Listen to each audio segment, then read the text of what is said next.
একজন খ্রিস্টান পাদ্রী কইছিল, ও মুসলমানরা, তোমরা বলো কোরআন সত্য, আমরা বলি ইঞ্জিল সত্য, তোমরা বলো ইসলাম ধর্ম সত্য, আমরা বলি খ্রিস্টান ধর্ম সত্য, এত বিতর্কের প্রয়োজন নাই, আসো একটা চ্যালেঞ্জ করি। মুসলমানরা কয় কেমনে? কয় আগুন জ্বালাবো, আর এই আগুনের মধ্যে আমার হাতের ইঞ্জিল, এই যে ইঞ্জিল দেখতেছো, এই ইঞ্জিল আগুনে ফালাবো, তোমরা তোমাদের কোরআনও আগুনে ফালাইবা, এরপরে দেখব কোন কিতাব জ্বলে আর কোন কিতাব জ্বলে না।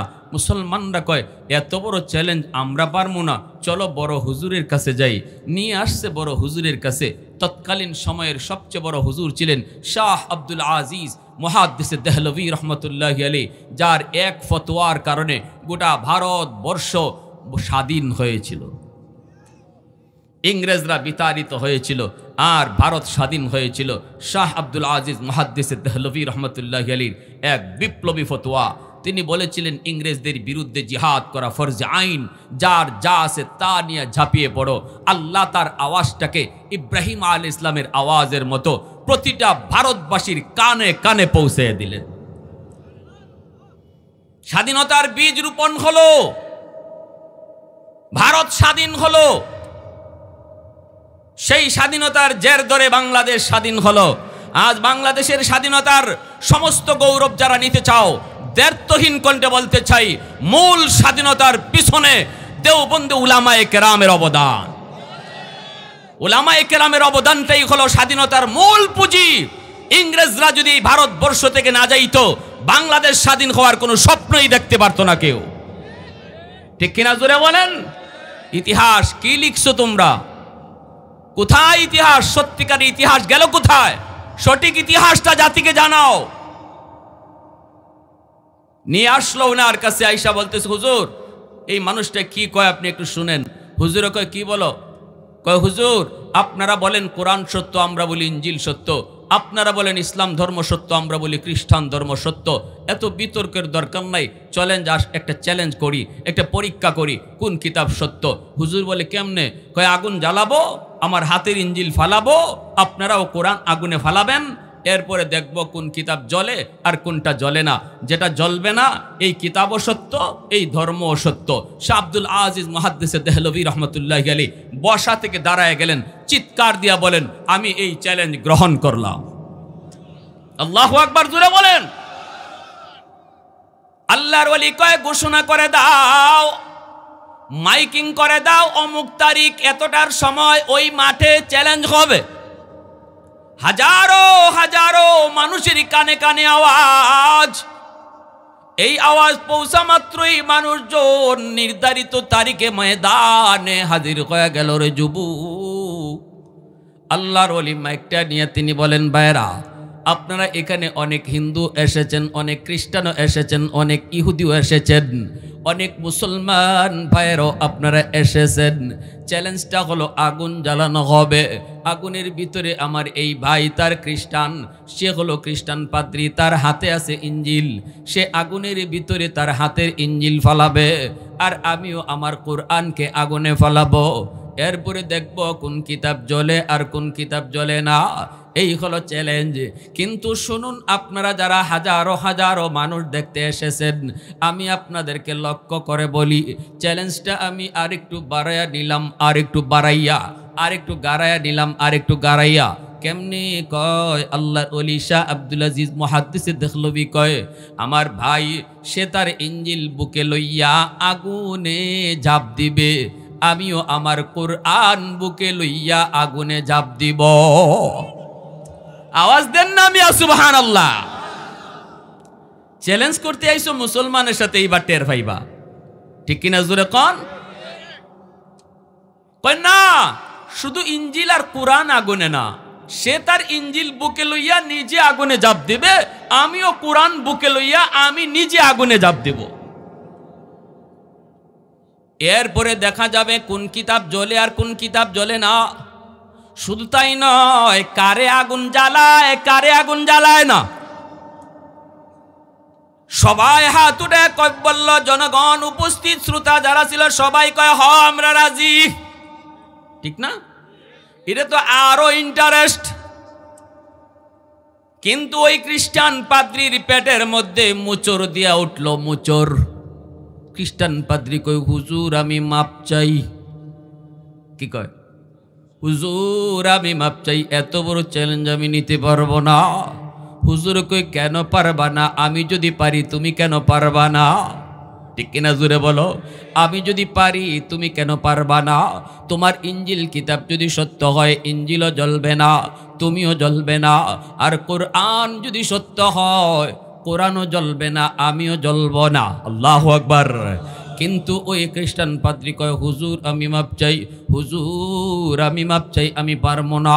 হুজুর কই কেন পারবা না? দেখো হাজারো জনগণ সবাই রাজি, তুমি কেন রাজি না? এখন যদি তুমি না পারো তাহলে জনগণের মাইর আর কিল আর ঘুষি একটাও মাটিত পড়বে না। কয় হুজুর আপনি আমারে বাঁচান বাঁচান। আল্লাহর ওলি কয় তাহলে মাইক হাতে নিয়া ষড়যন্ত্রটা তোমার কি, উদ্দেশ্যটা তোমার কি, চিটারিটা তোমার কি, এটা মানুষে জানাও। আর তুমি যে পরাজিত হয়েছ, ইসলাম যে সত্য, এই কথাটা নিজের মুখে মানুষে জানাও, নাইলে আগুনে জাপ দিতেই হবে। সাথে সাথে মাইক হাতে নিয়ে কয় ও উপস্থিত জনগণ, আমি একটা চিটার, আমি একটা বাটপার।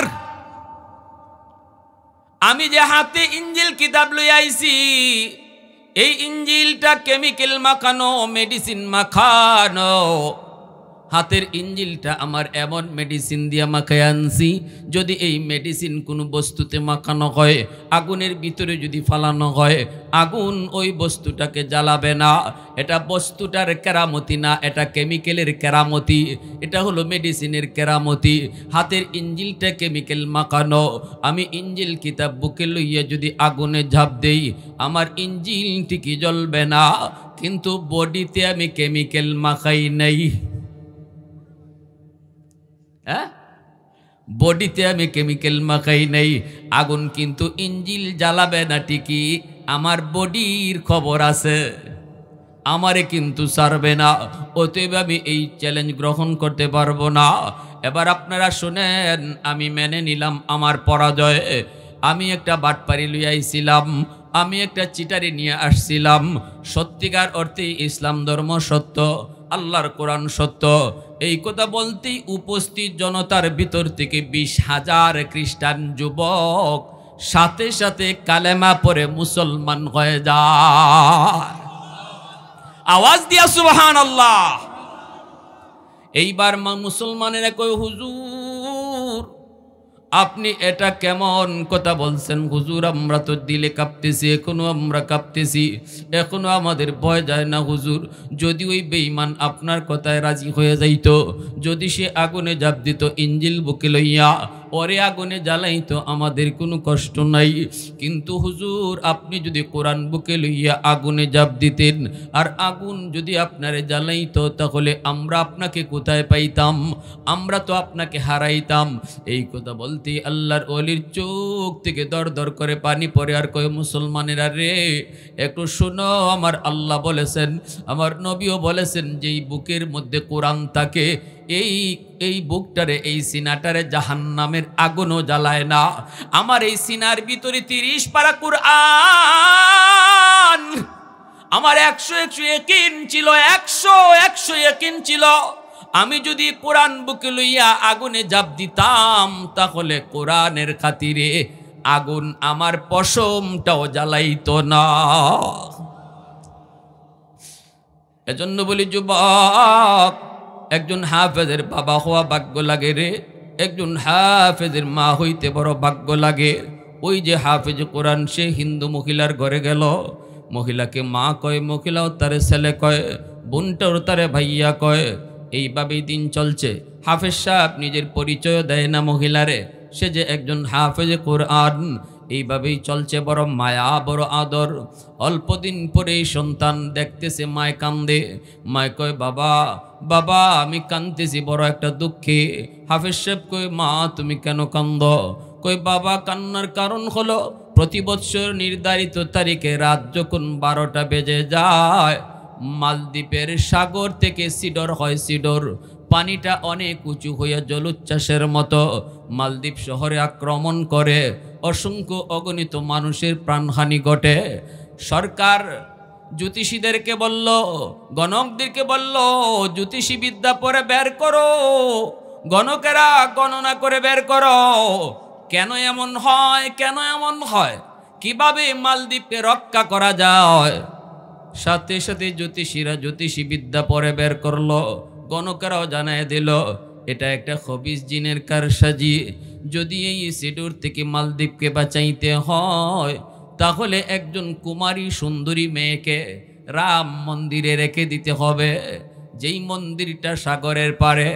এই মন্দিরে যদি একটা কুমারী সুন্দরী মেয়েকে রেখে দেওয়া হয় তাহলে সিডুর হবে না, কিন্তু সকালবেলা মেয়েটাকে আর জীবিত পাওয়া যাবে না, সকালবেলা তার লাশ আনতে হবে, লাশ।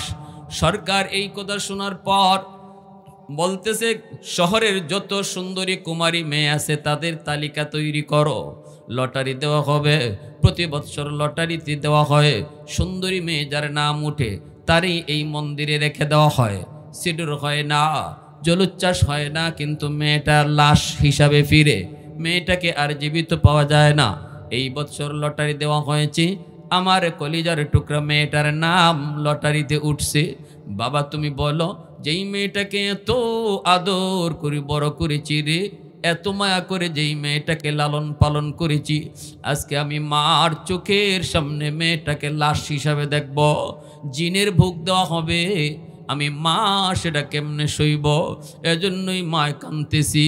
হাফেজ সাহেব কই, মাগো তুমি কেঁদো না, সমাধান আমি দেব, আমার বোনের কোনো ক্ষতি হইতে দেব না, আবার সিডুরও হবে না, তুমি কোনো টেনশন করো না। আমার বোনটারে নানার বাড়ি পাঠায় দাও, আর বোনের জামা কাপড় পরাইয়া আমাকে মেয়ে লোক বানায়া বসায়া রাখো, ওরা আমাকে মেয়ে লোক মনে করে মন্দিরে যায় রেখে দিক, এরপরে যা হয় আমি বুঝবো। মহিলায় কয়, না বাজান, না না না, আমি তোমাকে হাতছাড়া করতে পারি না রে বাবা, না, আমি বৃদ্ধ হলে আমাকে কে পালবে, কে খাওয়াবে, আমি বড় আশা করে তোমাকে আনছি। হাফেজ সাহেব কই, মা টেনশন করো না, আমার কোনো ক্ষতি হবে না গো মা। সিডুরের মধ্যে যেই পাওয়ার, জিনের কাছে যেই পাওয়ার, এর চেয়ে 1000 গুণ বেশি পাওয়ার আল্লাহ আমার সিনায় রাখছে। মহিলা তো অবাক, মহিলা কই, বাবা কিসের পাওয়ারের কথা বলো, বুঝি না, বুঝি না। হাফেজ সাহেব কই, বুঝতে হবে না ও মা, আমার সিনার মধ্যে আমার মালিকের 30 পারা কুরআন, এই কোরআনের পাওয়ার জিনের পাওয়ারের চেয়ে, সিডুরের পাওয়ারের চেয়ে 1000 গুণ বেশি। মেয়ে লুকির পোশাক পরে হাফেজে কোরআনকে বসায় রাখা হলো। এর যুবক, হাফেজে কোরআনকে মেয়ে লুকির পোশাক পরে বসায় রাখা হলো, বোনের জামা কাপড় পরাইয়া বোনটারে নানার বাড়ি পাঠাইয়া হাফেজ শাহ পালঙের মধ্যে বসা। সন্ধ্যা হলে পুরি সরকারি সৈন্যরা আইসা, আর্মিরা আইসাই জোর করে ধরে নিয়ে যাবে। দরজার সামনে আইসা নক করল সরকারি ফৌজ, মা দরজা খুইলেই দেখি আর্মিরা হাজির, মেয়েটাকে ধরে নিয়ে যাবে। হিন্দু মহিলা হাফেজে কোরআনের কথা এতটা বুঝে না, কোরআন কি জিনিস তাও বুঝে না, কোরআনের শক্তি কেমন তাও জানে না। আল্লাহর কালামের পাওয়ার আছে নিনা নাই, আরো যেরকম আছে নিনা নাই। আমাদের সিলেটের একজন বহুত বড় বুজুর্গ আছিলেন, নুরুদ্দিন ঘরপুরি রহমতুল্লাহি আলাইহি। ইনি শনি মঙ্গলবারে মানুষকে ফু দিতেন, বোতলের মধ্যে পানি ফোড়া দিতেন। কেমনে? হাজারো হাজারো মানুষ জমা হয়ে যাইত, হুজুরে কেমনে পানি ফোড়া দেবেন সবাইকে। মাদ্রাসার সামনে একটা বিশাল বড় পুকুর ছিল, এই পুকুরের মধ্যে ফু দিয়া হুজুর চলে যাইতেন কাজে, আর বলতেন তোমরা এই পুকুরের যে কোনো জায়গা থেকে পানি নাও। পুকুরের যে কোনো জায়গা থেকে পানি নিত, কাজ হয়ে যেত। আল্লাহ আকবার। একজন মানুষ সিলেট থেকে আসছে, লন্ডন থেকে আসছে, এসে বলতেছে হুজুর আমি বড় শখ করে আসছি, আপনার কাছ থেকে এক জগ পানি নিব, পানি ফোড়া নিব। হুজুর কয় আমি তো পুকুরে ফু দিলাম, এখান থেকে নিয়ে যাও। কয় হুজুর আমার ইয়াকিন হয় না। কেন? কয় হুজুর আপনি পুকুরের এই কোনায় ফু দিছেন, ওই কোনায় ফু যায় কি করে? তো হুজুর বলেন আচ্ছা তো ইয়াকিন হবে, তুমি ধরো তোমার এই জগে আমি নিজেই একাই ফু দিমু, বা তোমার জগটাতেই শুধু ফু দিমু, কিন্তু ধরো ভালো কইরা। কাচের জগ ছিল, আমার উস্তাদরা পাশে বসা আছিলেন, সবাই দেখছেন। এভাবে কাচের জগটা সেইভাবে ধরছে, আর হুজুর বলতেছেন ভালো করে ধরো, ভালো করে ধরো যেন না পড়ে। কই হুজুর ধরছি তো। কাচের জগের মুখটা 2 হাত দিয়ে এইভাবে ধরছে, আর আল্লাহর ওলি যে কোরআনের আয়াত পড়ে ফু দিছেন, দেওয়া মাত্রই এই ফুর মধ্যে এত পাওয়ার ছিল, কাচের জগ টাস টাস করে ব্যঙ্গে মাটিতে সব পানি পড়ে গেল। আল্লাহু আকবার, জোরে বলেন। আল্লাহর কালামের আসর আসেনি না নাই? হ্যাঁ, আল্লাহু আকবার। মহিলায় কয় বাবা সরকারি সৈন্য এসে পড়েছে, দেখেই তো মহিলার কলিজায় ভয়। মহিলায় কয় রাম রাম রাম। হাফিজ সাহেব কয় মা রাম রাম কয়া লাভ নাই, রামে কাম হবে না। কাম করবে কে? জোরে বলেন কে? এরা তো কোনো কিছু দেখলেই রাম রাম রাম, অবাক কিছু দেখলেই ভগবান ভগবান ভগবান।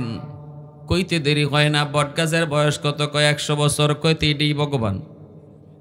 তুলসী গাছ কয় এটা কি হয়? কয় অনেক রোগের কাম দেয়। কয় তাহলে তুলসী গাছও ভগবান? হ্যাঁ, এইভাবে গাবি কইডেও ভগবান কেমনে? কয় দুধ দেয়, উলান কাটলে পরে দুধ পাওয়া যায় না, তাহলে গাবিও ভগবান, গঙ্গা নদীও ভগবান। ভগবান কইতে কইতে বানাইতে বানাইতে বানাইতে বানাইতে আসিল শুরুতে কাবা শরীফে 360টা, আর এখন হইছে 33 কোটি। কয় কোটি? হ্যাঁ, আগুনও ভগবান। উসমান হারুনি খাদেম নিয়ে রওনা দিছে, কয় বাবা একটু দেখতো আগুন নি পাওয়া যায়, আমি অজুর ফানিটা গরম করব। খাদেমে পাইছে কিছু মানুষ আগুনের পূজা করে, যে বলতেছে ভাই একটু আগুন দিবা, আমার উস্তাদ আগুন দিয়ে অজুর ফানি গরম করবে। কয় না, মুসলমানরা আমরা আগুন দেই না, কারণ আগুন আমাদের ভগবান, আগুনের পূজা করি। উসমান হারুনি নিজে আসছে, আইসা কয় বাবা দেও না একটু আগুন। কয় না, বললাম তো দিমু না। কয় কেন দিবা না? কয় আগুনের পূজা করি। কেন পূজা করো? কয় বাপদাদা করছে। কেন করছে? কয় যদ্দূর জানি দুনিয়াতে আগুনের পূজা করলে মরণের পরে আগুন জ্বালাবে না, একটু মায়া করব, একটু আদর করব। উসমান হারুনি কয় তাহলে তো আরো ভালো, দুনিয়াতে একটু টেস্ট করে দেখো আগুন তোমাদেরকে মায়া করে কি করে না। কয় কেমনে? কয় আঙ্গুল দিয়ে দেখো আগুনে, 60 বছর তো আগুনের পূজা করছো, মনে হয় আগুনে একটু আদর করব, আঙ্গুল জ্বালাবে না। আর যদি দুনিয়াতে আঙ্গুল জ্বালায় তাহলে বুঝবা মরণের পরে বডিও জ্বালাবে। কয় বুঝছি হুজুর, আপনি আইসেন আমাগরে আগুন দিয়ে ফুরায় মারতেন। হুজুরে কয় না না, ফুরায় মারার জন্য আসি নাই, যা বলার ঠিক বলেছি। কয় না, আগুনের স্বভাবই তো জ্বালানো, আগুন তো সব জ্বালাবেই। উসমান হারুনি কয় না, আগুনের স্বভাব জ্বালানো নয়, আগুন চাইলেই যদি জ্বালাইতে পারতো তাহলে ইব্রাহিম খলিলকে আগুন কেন জ্বালাইল না? তোর পাহাড়টা জলে সাই সাই হয়ে গেল, অথচ মূসা নবীর পশমও আগুনে জ্বালাইল না। কেন আগুন তাদেরকে জ্বালাইল না? আগুনের নিজস্ব কোনো ক্ষমতা নাই, আগুন তার মালিকের আদেশে চলে। এই কথা বলতে অগ্নি পূজারীরা কয় মৌলবী মূসা বুঝি না, ইব্রাহিম বুঝি না, আমরা বর্তমান বুঝি। উসমান হারুনি কয় তাহলে বর্তমানেও দেখো। এই বইলেই তিনি ছোট্ট একটা বাবুরে কুলে নিয়া একটা লাফ দিয়া আগুনের ভিতরে চলে গেলেন। আল্লাহু আকবার। সবাই তো অবাক হয়ে কই রাম রাম রাম, হায়রে মৌলবী মরছে মরক, মৌলবী জলসে জলক, আমাদের শিশু বাচ্চাটার কি দোষ ছিল, এর কেন আগুনে নিয়ে গেল? হঠাৎ করে তাকায় দেখে আগুনের ভিতরে আল্লাহর ওলি উসমান হারুনি ছোট্ট শিশুটারে নিয়ে তিনি আদর করে চুমুকায় হাসে। আগুন আগুনের মতো করে উড়ে, তাদেরকে টাচ করে না।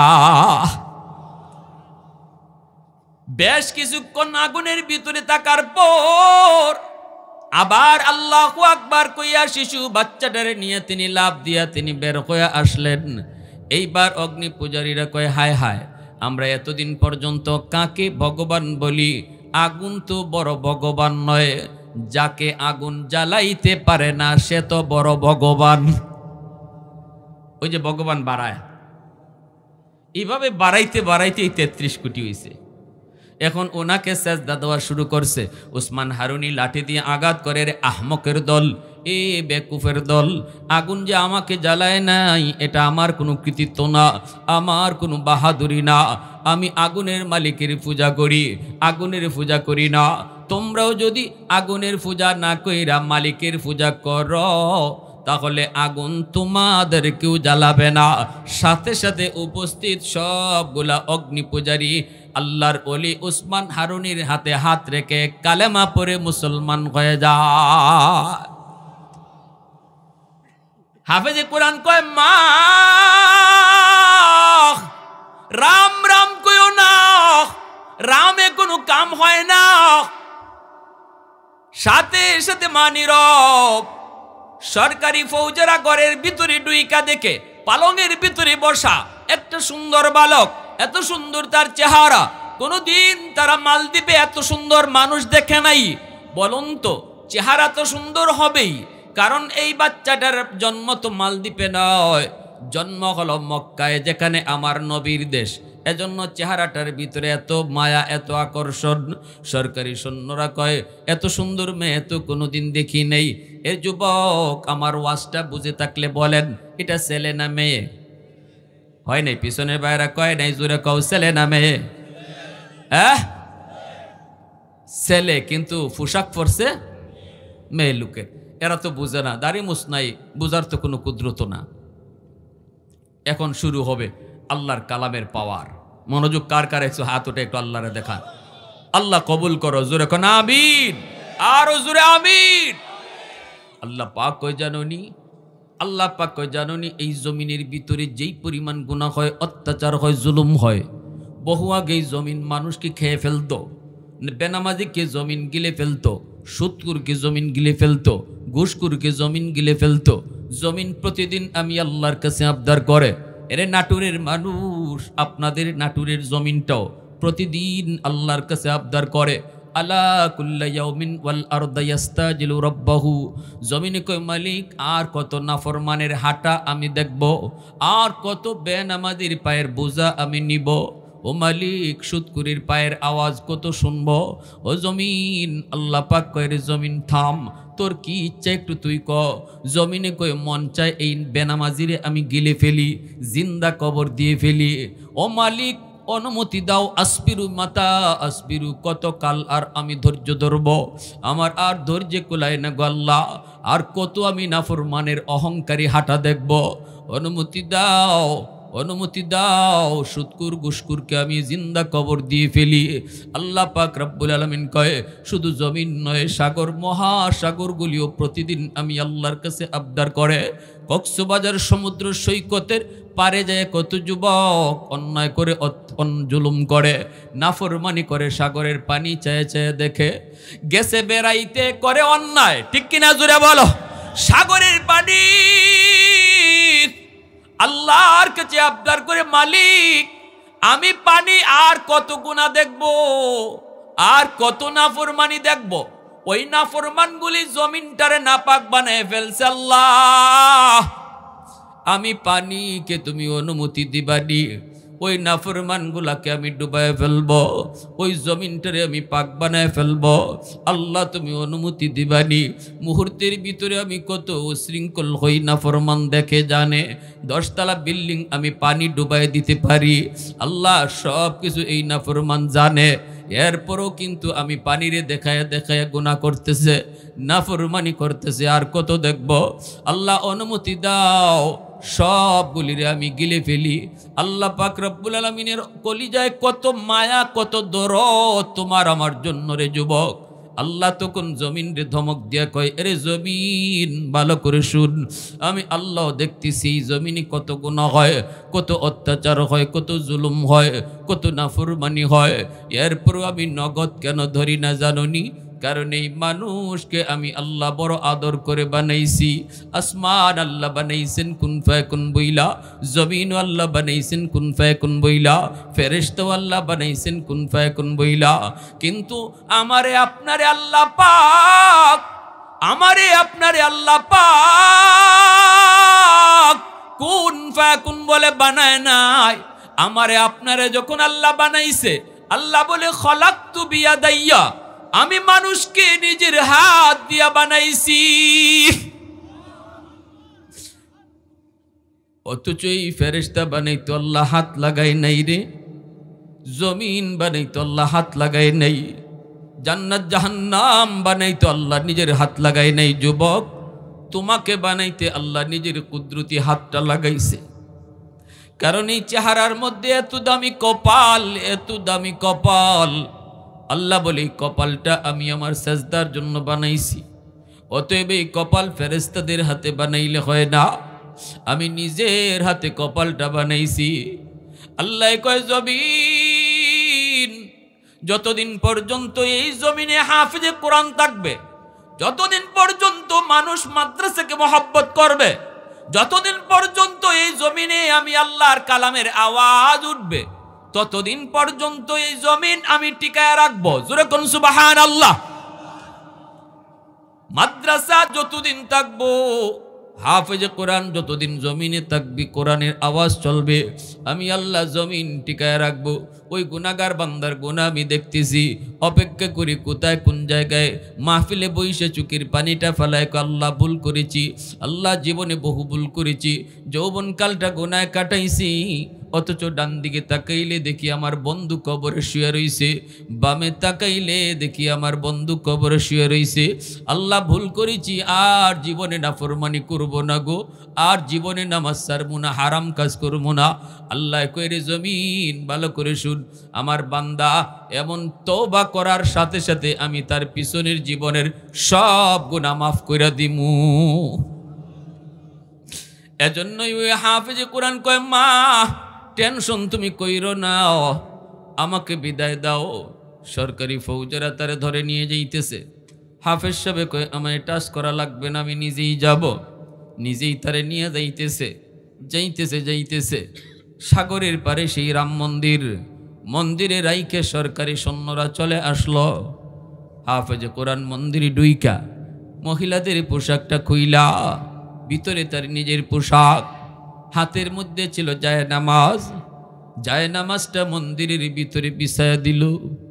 এই জায়নামাজে সেজদায় পড়ে আল্লাহর কাছে কান্দার কয়, মালিক, আজকে প্রমাণ হবে জিনের পাওয়ার বেশি নাকি তোমার কালামের পাওয়ার বেশি। মালিক, আজকে প্রমাণ হবে পানির পাওয়ার বেশি নাকি সূরা ইয়াসিনের পাওয়ার বেশি। যখনই রাত 12টা বেজে গেল, পাগলা ঘন্টা বাজানো হয়েছে বাদশার পক্ষ থেকে। আছে তো মনোযোগ সবার, আছে তো নাকি ঘুম পাইতেছেন আপনি? সজাগ আছেন সবাই?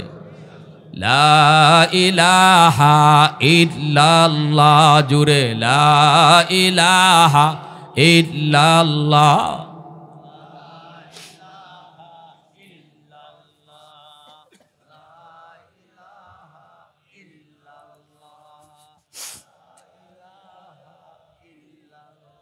মোহব্বতের সাথে কন্যা ভাই, আল্লাহ খুশি হইব। লা ইলাহা ইল্লাল্লাহ।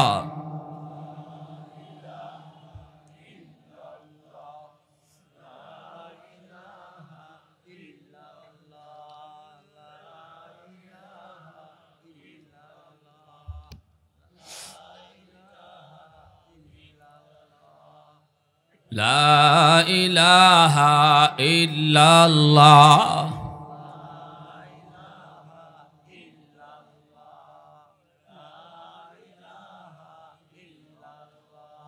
লা ইলাহা ইল্লাল্লাহু মুহাম্মাদুর রাসূলুল্লাহ।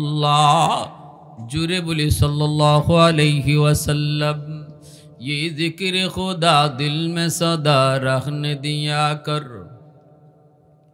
ये जिक्र खुदा दिल में सदा रखने दिया कर, और नक्श खुदा दिल में जमा रखने दिया कर।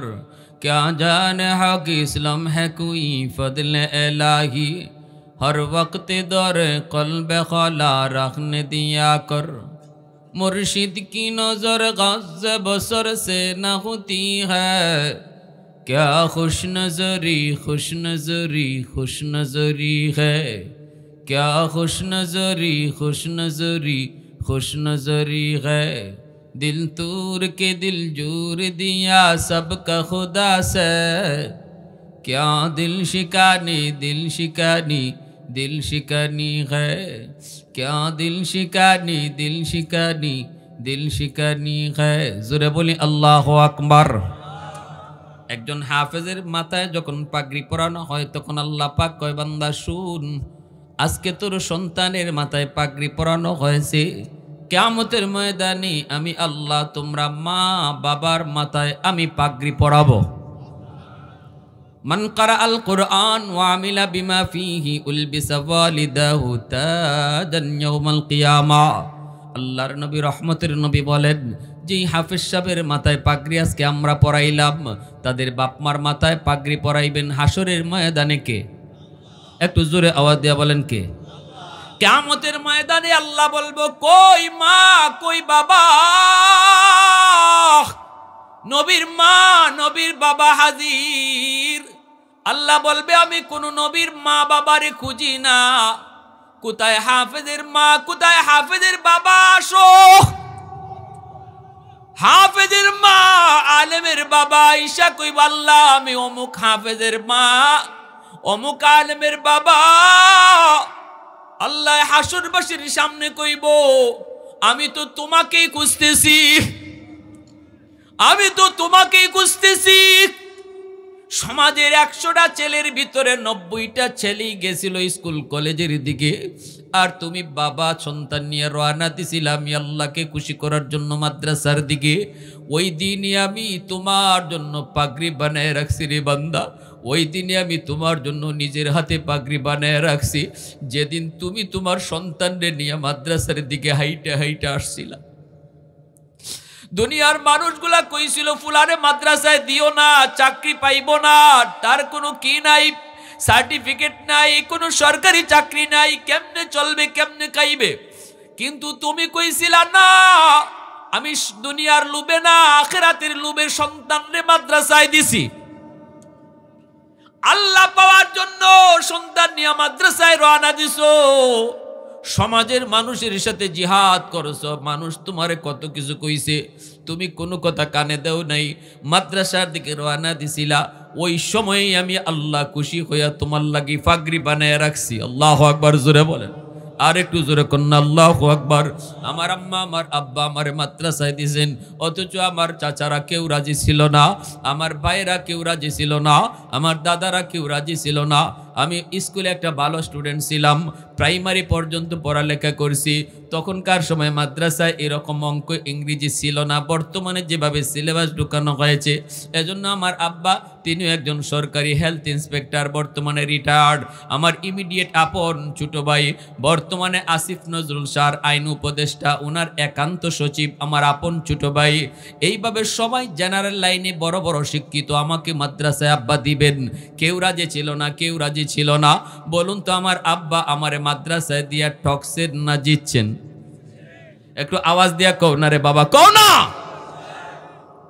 ভাই যত বড় সচিব হোক বাংলাদেশের কতজন মানুষই চিনে, কিন্তু আল্লাহর রহমতে যেদিকে যায় ওই দিকেই মানুষের ভালোবাসা দোয়া মহব্বত পায়, মানুষ চিনে, দোয়া করি, দোয়া নেই। ঠিক কিনা জোরে কও। এমন একটা বাবা হও সমাজের মানুষ যত যা কিছুই কোক দিল থেকে সন্তানটারে নিয়ত করো, আল্লাহ সন্তানের উসিলায় তুমি বাবাকে আল্লাহ দুনিয়া আখেরাতে দামি বানায় দিবে। হাসরের মাঠে আল্লাহ হাফেজের বাবার নাম ধরে ডাক দিবে না, হাসরের মাঠে আল্লাহ আলেমের মার নাম ধরে আল্লাহ ডাক দিবে না, সবাইকে আল্লাহ নাম ধরে ডাক দিব, ও আব্দুল করিম, ও আব্দুর রহিম, ও আব্দুল জব্বার। কিন্তু হাফেজের মা বাবারে আল্লাহ ডাক দিব, ও হাফেজ সাহেবের মা। আস্তে কর, আস্তে কর, আল্লাহু আকবার। ও মুফতি সাহেবের বাবা। এইভাবে আল্লাহ হাসরের মাঠে সম্মান দিয়া আলেম হাফেজের বাপ মারে আল্লাহ ডাকবো। মানুষের সামনে আল্লাহ এত ইজ্জত দিব, এত সম্মান দিব, এত সম্মান দিব, মনটাই কি চায় না মনটা কি চায় না আল্লাহর হাতে পাগড়ি পরতে? কার কার মন চায় একটু হাতটা উঠে আল্লাহর দেখাও। আল্লাহ তুমি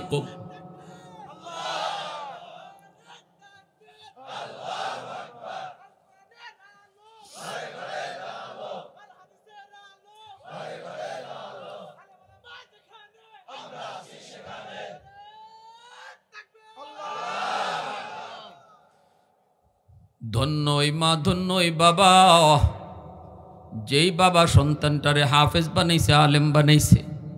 আজকে যেই তিনটা ছেলে পাগড়ি নিল, এই তিনটা ছেলের বাপ মা জানে তাদের কলিজায় আজকে কত আনন্দ। এই দুনিয়াতে এই সময়টাতে বাপ মার কলিজায় যেই আনন্দ, পৃথিবীতে কোনো বাপ মার কলিজায় এত আনন্দ নাই। ঠিক কিনা জোরে কও। মন কি চায় না? মনটা কি তোমার চায় না? হাসরের মাঠে আল্লাহ কইব যাও জান্নাতে যাও, কইব আমার বাপ মা সারা জান্নাতে যাইতাম না। আল্লাহ কইব যাও বাপ মারে তুইলা আনো। বাপ মারে তুইলা আনতে গেলে পরেই তখন দাদা দাদি কইব বাবারা তোমরা তো তোমাদের সন্তানের সুপারিশে আজকে মুক্তি পেয়ে গেছো, কিন্তু আমরা দাদা দাদি নানা নানি আমরাও তো আমাদের নাতিটারে কম মায়া করি নাই। একটু যায় কইও সুপারিশ করার জন্য, কইও আল্লাহর কাছে একটু কওয়ার জন্য। তখন তার বাপ মা আইসা যখন ছেলের সাথে জান্নাতের দিকে রওনা দিবে, ছেলের পাশে বাপ মায় কইব বাজান তুমি যখন তোমার বাপ মা সারা জান্নাতে যেতে চাও নাই, আমরাও আমাদের বাপ মা সারা জান্নাতে যাইমু না। আল্লাহ কইব যাও হাফেজের দাদা দাদি নানা নানিরে তুইলে আনো। এলাকার মানুষগুলি কইব ও ভাই নাতির সুপারিশে আজকে মুক্তি পাওয়া গেছো, কিন্তু আমরা কি দোষ করলাম?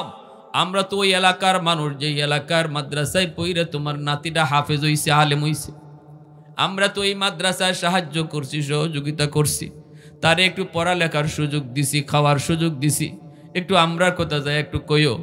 তখনই দাদা দাদি নানা নানি আইসে কইব বাইরে তুমি যেই মাদ্রাসায় পইরা হাফেজ সাহেব হইছিলা, ওই এলাকার মানুষ কিছু মানুষ জাহান্নামের আগুনে আমাদের কাছে বারবার অনুরোধ করছে একটু সুপারিশ করার লাগে। তখনই হাফেজে কোরআনে কইব আল্লাহ যেই মানুষগুলির সহযোগিতায় আমি আলেম হইছি, হাফেজ হইছি, এই মানুষগুলি সারা আমিও জান্নাতে যাইমু না। হাদিস শরীফে এসেছে আল্লাহর নবী বলেন ওই এলাকার মানুষগুলিকে দুইটা সারিতে আল্লাহ দাঁড় করাইয়া হাফেজ সাহেবরে মাঝখান দিয়ে আল্লাহ সাইরা কইব যাও দেখো তোমাকে কারা কারা চিনে, তুমি কাদেরকে কাদেরকে চিনো। একজনে কইব হুজুর আপনি আমারে চিনচিননি। কে আপনি? কয় আনাল্লাযী সাকাইতুকা মাআ, আমি আপনারে এক গ্লাস পানি পান করাইছিলাম। আরেকজনে কইব হুজুর আপনি আমারে চিনচিননি। আনাল্লাযী ওয়াহাবতুকা ওযুআ, আমি আপনাকে এক বদনা অজুর পানি দিছিলাম। মুহাদ্দিসিনে কেরাম হাদিসের ব্যাখ্যায় লিখেন এখানে পানি আর অজুর পানি শুধু উদ্দেশ্য না, যতজন যত লাইনে মাদ্রাসারে সহযোগিতা করছে টাকা দিয়া পয়সা দিয়া, এই প্রতিটা মানুষকে সেদিন সে চিনবে, এরাও তাকে চিনবে, আর আল্লাহ বলবে বরযাত্রীর মতো জান্নাতে ঢুকো।